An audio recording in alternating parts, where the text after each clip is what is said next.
শিষ্য বা ভক্ত, তুমি যে আমার কাছে আসলা, গুরুর কাছে আসলা, কোন পিপাসায় আসলা? আমার পিপাসাটা কি? ছোট ছোট আমার পিপাসাটা হলো দয়াল। তুমি বলেছ আনকাবুতের ৪৫ নম্বর আয়াতে বলছো আল্লাহকে স্মরণই শ্রেষ্ঠ কাজ। আচ্ছা, আল্লাহকে স্মরণই শ্রেষ্ঠ কাজ, তাহলে কি বললো? আল্লাহকে আমার স্মরণ করতে হবে। আচ্ছা বাজান, আমি আপনাদেরকে একটা প্রশ্ন করি, একটু জবাব দিয়েন। আমি এখন আপনাদেরকে প্রশ্ন করলাম, আপনারা এখানে যারা আছেন, আমার যে বাবা, আমার বাবাকে একটু স্মরণ করেন তো আপনারা? পারবেন? জবাব দিয়ে পারবেন? পারবেন না। কেন পারবেন না? দেখেন না। আচ্ছা, আবার প্রশ্ন করলাম, আপনারা এখানে যারা আছেন প্রত্যেকের বাবাকে একটু স্মরণ করেন তো, মাকে স্মরণ করেন তো। পারতেছেন? পারবেন। কেন পারেন? মাকে দেখেছেন, বাবাকে দেখেছেন, কিন্তু আমার মাকেও দেখেন নাই, বাবাকেও দেখেন নাই, তাই স্মরণ করতে পারবেন।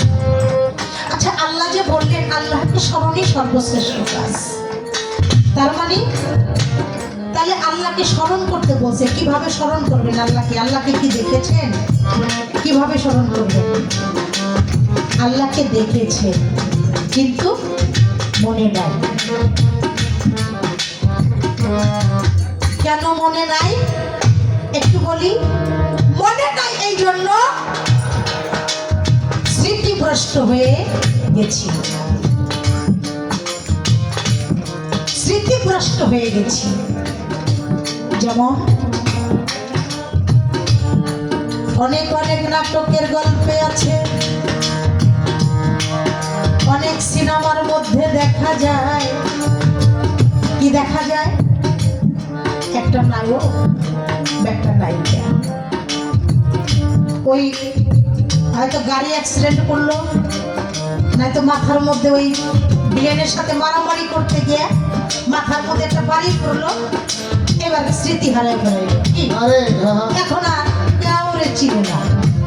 কি করলো? ডাক্তারের কাছে নিয়ে গেল, ডাক্তারে কইলো চিকিৎসা করলো, এবার কইলো দেখেন শুধু চিকিৎসা করলে হবে না, তার যে যে জিনিস জায়গাগুলো ভালো লাগতো, যার ভালো লাগতো ওই মানুষগুলা একটু কাছে আনবেন, ওই জায়গাগুলো একটু ঘুরবেন বেড়াবেন, এভাবে আস্তে আস্তে চিকিৎসার মাধ্যমে স্মৃতিটা ফিরে আসে। কি যখন স্মৃতি হারিয়ে যায় তখন আপন বলতে তার কাউকে চিনে না, মাকে চিনে না, বাবাকে চিনে না, স্ত্রীকে চিনে না, স্বামীকে চিনে না। আবার যখন স্মৃতি ফিরে আসে আবার মাকে চিনে, বাবাকে চিনে, স্বামীকে চিনে, স্ত্রীকে চিনে, সন্তানকে চিনে। কেন? ওই যে ডাক্তারের চিকিৎসার মাধ্যমে সে স্মৃতি ফিরে পেল। এইবার আমি আপনি যে স্মৃতি হারিয়ে ফেলেছি, এই স্মৃতিকে ফিরে পাওয়ার জন্যই একজন পীর মুর্শিদের কাছে যাওয়া। তার মানে ওই যে আল্লাহকে ভুলে গেছি। কিভাবে ভুলে গেছি? আল্লাহকে দেখেছি কিন্তু মনে নাই। সূরা আরাফ 172 নম্বর আয়াত, সেখানে বলেছে কি, বনি আদমের বংশধরদের আল্লাহ তার পৃষ্ঠদেশ হতে বের করে সম্মুখে দাঁড় করিয়ে জিজ্ঞাসা করেছিলেন, আলাস্তু বিরাব্বিকুম, বলো হে রূহগণ তোমরা বলো আমি কি তোমাদের প্রভু নই? সেই দিন ওই জায়গায় আল্লাহর সম্মুখে আপনি ছিলেন, আমি ছিলাম, আমরা প্রত্যেকেই ছিলাম। আর সেদিন আমরা এক বাক্যে বলেছিলাম কালুবালা, অর্থাৎ তুমি আমাদের প্রভু, তুমি আমাদের রব, তুমি আমাদের সব। কিন্তু পৃথিবীতে যখন এসেছি এসেই বলি ওয়ানা ওয়ানা, প্রত্যেক শুরু করলাম কি আমার আমার, বড় হইলাম এইটা কার, আমার এইটা কার, আমার